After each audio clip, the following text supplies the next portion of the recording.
তো সুপ্রিয় দর্শক শ্রোতা, দেশ ও প্রবাস থেকে যারা আমাদের সাথে সংযুক্ত আছেন, ভিডিও দেখছেন অথবা শুনছেন, সবাইকে জানাই আন্তরিক প্রীতি ও শুভেচ্ছা।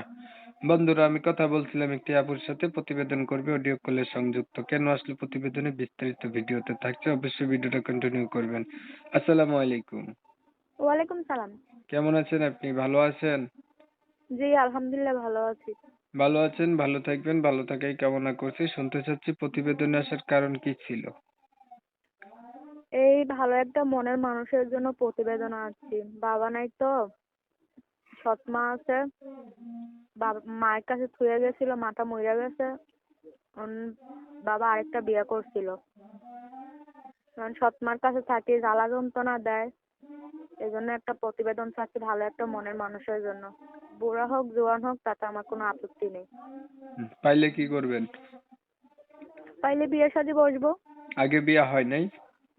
না, আগে বিয়ে শাদী হয় নাই। বিয়ে হইলে কি স্বামীকে প্রতিবেদন করতে দিত? সত্য বলতেছেন না মিথ্যা বলতেছেন? সত্যি বলতাছি, মিথ্যা কেন বলবো? মানুষে কমেন্ট করে যে ভাই যাদের প্রতিবেদন করেন এগো হয়েছে কি বিয়া হয়, বিয়ার পরেও কয় যে বিয়া হয় নাই। এখন আপনার বিষয়টা কতটুকু সত্য? আমার বিষয়টা অনেকই সত্য, কারণ আমার বিয়ে শাদী হয় না। বিয়ে শাদী হলে বয়স তো কত? স্বামীকে বয়স কত? প্রতিবেদন আমার বয়স 18। লেখাপড়া করছেন আপনি? লেখাপড়া ক্লাস 8 পর্যন্ত করছি। কোরআন শরীফ পড়তে পারেন?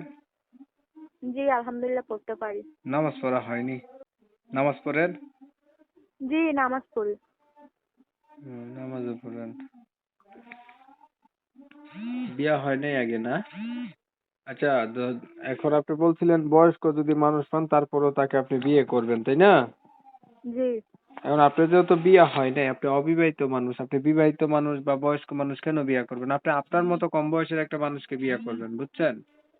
কি করবো, গরিব শরীফ মানুষ, যৌতুকের জন্য কেউ বিয়ে শাদী করে না।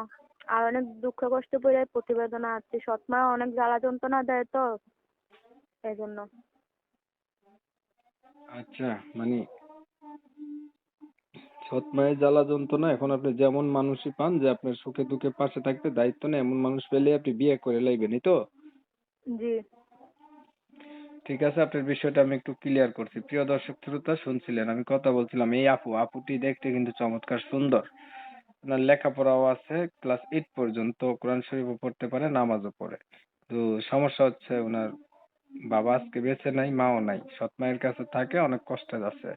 চাচ্ছে একটা মানুষ যেমন হোক তেমন হোক ওনার এই দুঃখের ভাগিদার হইলে উনি বিয়া করে লাইবো, সৎ মার জ্বালা যন্ত্রণা ওনার ভালো লাগে না আর কি।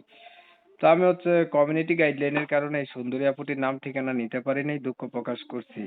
তো উনার উদ্দেশ্য মনের মতো মানুষ, যারা উনার মনের মানুষ হইতে চান বা উনাকে পাইতে চান বা উনার সাথে কথা বলতে চান, তারা হচ্ছে উনার সাথে যোগাযোগ করবেন। উনার নাম্বার আমি ভিডিওর স্ক্রিনে দিছি। যদি ভিডিও ভালো লাগে একটু লাইক টাইক দিয়েন, শেয়ার দিয়েন, ইমো মেসেঞ্জারে ছড়াই দিয়েন, আপনাদের মতামত কমেন্টে জানান। চ্যানেল ভালো লাগলে সাবস্ক্রাইব করে রাখেন। অনেক সময় নিয়ে ভিডিও দেখছেন, ধন্যবাদ সবাইকে। সবাই ভালো থাকবেন, সুস্থ থাকবেন, আল্লাহ হাফেজ।